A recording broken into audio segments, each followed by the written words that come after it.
প্রতিযোগিতায় মৌসুমীকে হারিয়ে শেষ পর্যন্ত জিতছে পারুল। সম্পূর্ণ জানতে ভিডিওটিতে একটু লাইক করে দেখতে থাকুন। গল্পের শুরুতেই দেখা যায় পারুলের প্রতি যে অন্যায় করেছে মৌসুমী, তার হয়ে প্রতিবাদ করতে থাকে রায়ান। এরপর রায়ানের বাবা বলে, সত্যি মৌসুমী, তুমি যে এরকম কোনো কাজ করতে পারো এটা আমি স্বপ্নেও পর্যন্ত ভাবতে পারিনি। তুমি আমার সন্তানের মা হয়ে আমার সন্তানের এত বড় ক্ষতি করলে।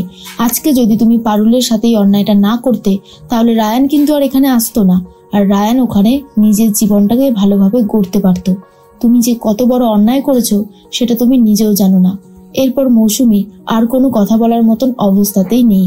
তার মধ্যেই ঠাম্মি বলে, বড় বৌমা, সত্যিই তুমি এবার অনেক বড়সড় অন্যায় করেছো। পিসিমণি বলে, এই বাড়ির বউ হয়ে তুমি যেরকম অন্যায়টা করলে এটা একদমই ঠিক করনি। তুমি এই বাড়ির বড় বউ হয়ে আর এক বউয়ের প্রতি যে বদলা নিতে চেয়েছো সেটা খুবই অন্যায় করেছো বড় বৌদি, অন্তত এবার মানো। তার মধ্যেই দাদু বলে, পারুল দিদি ভাই, যেটা হয়েছে খুব খারাপ হয়েছে। ইচ্ছে করছে এখনই কয়েকজনকে ঘাড় ধাক্কা দিয়ে এই বাড়ি থেকে বার করে দিই, কিন্তু এখন আমার হাতে সেই অস্ত্রটা নেই। যদি থাকতো তাহলে অনেকক্ষণ আগেই আমি করতে পারতাম। এর মধ্যেই টগরকে মল্লার বাড়ি থেকে বার করে দেবে বলে ঠিক করে, আর বলে, টগর, আমি কিন্তু তোমায় ক্ষমা করছি না, তুমি অনেক বড় অন্যায় করেছো। টগর তখন বলে, আচ্ছা আমি আর কখনো কোনো অন্যায় করব না, আমি তো বললাম অন্তত আমাকে এবার একটু সময় দাও। ঠিক সেই মুহূর্তেই তখনই শিরিন দাঁড়িয়েছিল। রায়ান তখন বলে, কি ব্যাপার, তুই এখানে দাঁড়িয়ে আছিস কেন? বেরিয়ে যা, আর কোনোদিনও এই বাড়িতে আসবি না। আমি কিন্তু তাহলে তোকে কোনো দিন ক্ষমা করব না। এরপরেই শিরিন রাগ করে বাড়ি থেকে বেরিয়ে চলে যায়। তার মধ্যেই দাদু বলে, পারুল দিদি, তোর তো আমার ওপর খুব রাগ। কেন আমি এই বাড়ির বউদের স্বাধীনতা দিই না? দেখ, কেন আমি দিই না।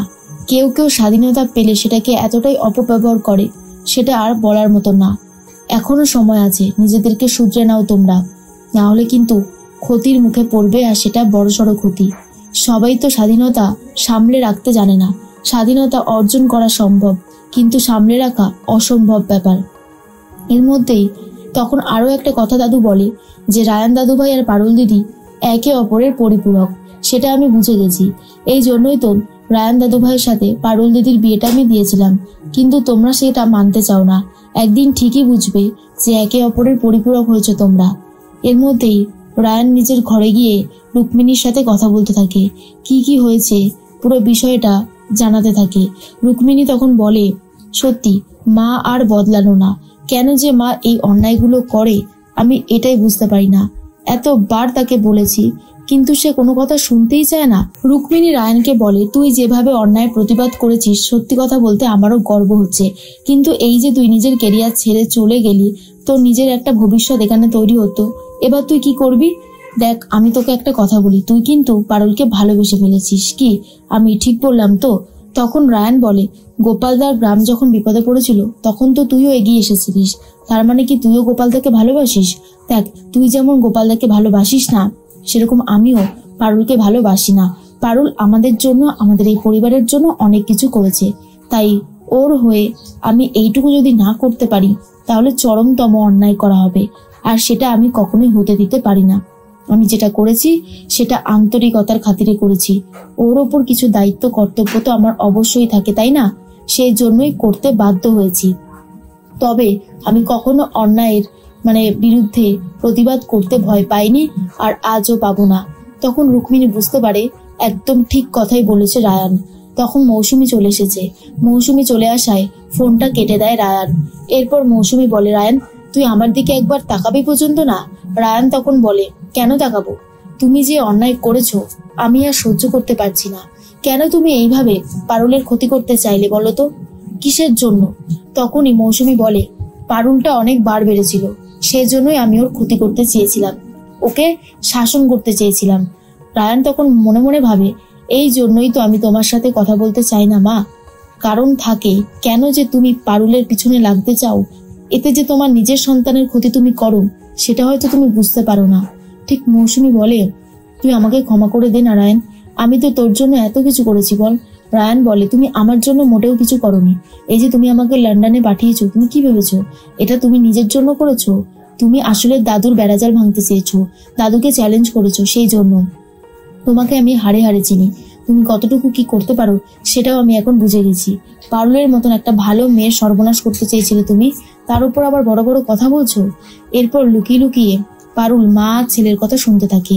মৌসুমী খুবই কান্নাকাটি করতে থাকে আর বলে, তোকে আমি এত কষ্ট করে মানুষ করেছি আর তুই আমাকে আজকে এইভাবে অপমান করছিস।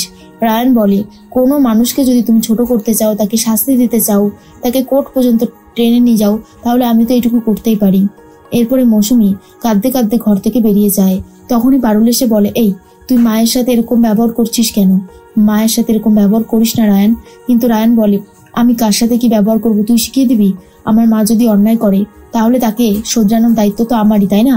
মা আমার সাথে যেটা করছে সেটা যেমন অন্যায়, আমি যেরকম মাকে বলছি সেটাও অন্যায়, কিন্তু এই অন্যায়টা আমাকে করতে হচ্ছে মাকে বদলানোর জন্য। এর মধ্যেই পারুল ভাবে, আমার তো আর মা নেই, তাই আমি আর কি বা করতে পারি। এরপরে পরের দিন যখন কলেজে যায় সবাই মিলে পুজো নিয়ে কথা বলতে থাকে, আড্ডা মারতে থাকে। এরপরে পারুলকে সবাই জিজ্ঞেস করে কেনাকাটা হয়ে গেছে কিনা, কিন্তু পারুল তখন ভাবে, আমার কাছে টাকা পয়সা কোথায় যে আমি কেনাকাটা করব? আমার কাছে যদি কিছু টাকা পয়সা আসতো তাহলে খুব ভালো হতো। এর মধ্যেই একটা প্রতিযোগিতা করতে চলেছে জিপসি, যেখানে বিবাহিত মহিলারাই শুধু নাম দিতে পারবে, আর সে যদি জিততে পারে তাহলে পেয়ে যাবে 1,00,000 টাকা পুরস্কার। আর এই সুযোগটা ছাড়তে চায়নি পারুল খুব ভালো মতন জানে সে বিবাহিত, কিন্তু তাকে এই খেলাটা তো খেলতেই হবে। আর যারা কলেজের স্টুডেন্ট ছিল তারা ভাবে যারা বিবাহিত না তারা খেলতে পারবে না, চাপ বাবা, তাহলে আর কি করেই বা হবে। এরপর স্যারকে গিয়ে বলে যে আমি এই খেলাটা খেলতে চাই।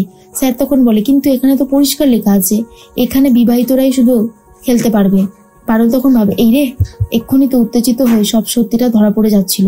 কাউকে বলা যাবে না যে আমি বিবাহিত, তবে খেলাটাও আমাকে খেলতে হবে। বাবা ভুবনেশ্বর যখন আমার কাছে এরকম একটা সুযোগ এনে দিয়েছে, তখন সুযোগের সদ্ব্যবহার তো আমাকে করতেই হবে। এর মধ্যেই রাকা বসেছিল, ম্যাগাজিন দেখছিল।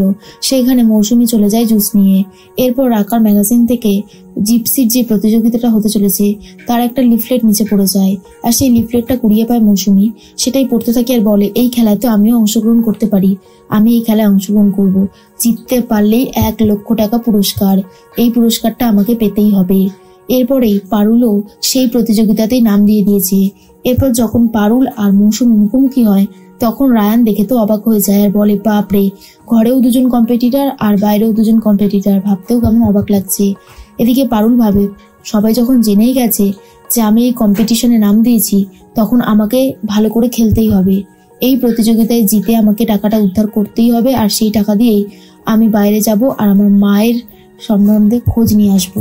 কিন্তু এদিকে শিরিনও ভাবে কিছুতেই পারুলকে জিততে দেবে না, মৌসুমীও ভাবে পারুলকে জিততে দেবে না, কিন্তু এই খেলায় তো শেষ পর্যন্ত উইনার হচ্ছে পারুলই। আর এরপর পারুল টাকাটা নিয়ে মাকে খোঁজার উদ্দেশ্যে রওনা দেবে।